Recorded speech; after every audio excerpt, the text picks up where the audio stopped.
madaxweynaha Soomaaliya Xasan Sheekh Maxamuud ayaa kulan miradhala kula qaatay qasriga madaxtooyada xogayaha guud ee qaramada midoobe Antonio Guterres oo booqasho taariikhiga ku yimid dalkeena.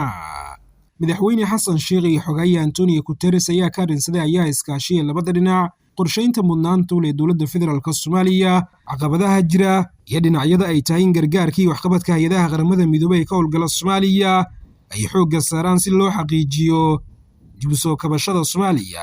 madaxweynaha dowladda federaalka Soomaaliya mudane Xasan Sheekh Maxamuud ayaa soo bandhigay guulaha wax ku oolka ah ee laga xaqiijiyay dhinacyada amniga dalka, xoojinta dowladnimada, dinacafinta, kobcinta kaabayaasha dhaqaalaha iyo dib u heshiisiinta. sidoo kale madaxweynaha ayaa dul istaagay culeysyada iyo xaaladaha adag ee la tacaalaysa dowladda, kuwaas oo ugu horeeyaan abaaraha galaaftay nolosha kumanaan qoys oo Soomaaliyeed, saamaynta isbedelada cimilada, saboolnimada iyo colaadaha sokeeye. tani waa booqasho garab istaaga oo ku wajahan dowladda iyo hannaanka dimuqraadiga ah ee Soomaaliya.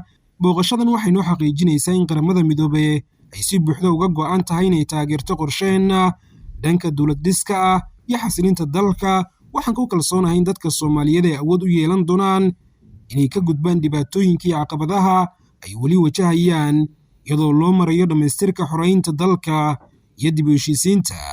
madaxweynaha ayaa uga mahadceliyay xogayaha guud ee qaramada midoobe Antonio Guterres booqashadan oo ku yimaaday dalkeena, wuxuuna ka rajeeyay in dowladda iyo shacabka Soomaaliyeed lagu garab istaago taageeridda geedi socodka ku aadan Soomaaliya oo horumarsan, xasiloon, door wanaagsanna ka qaadata gobolka.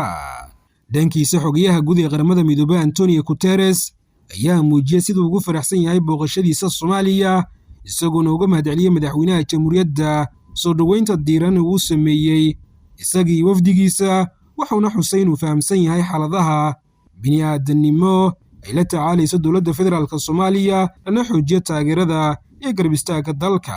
Samiir Cabdirasaaq Umar, wararka muuqaalbaahiyaha SBTV, magaalada caasimadda Muqdisho.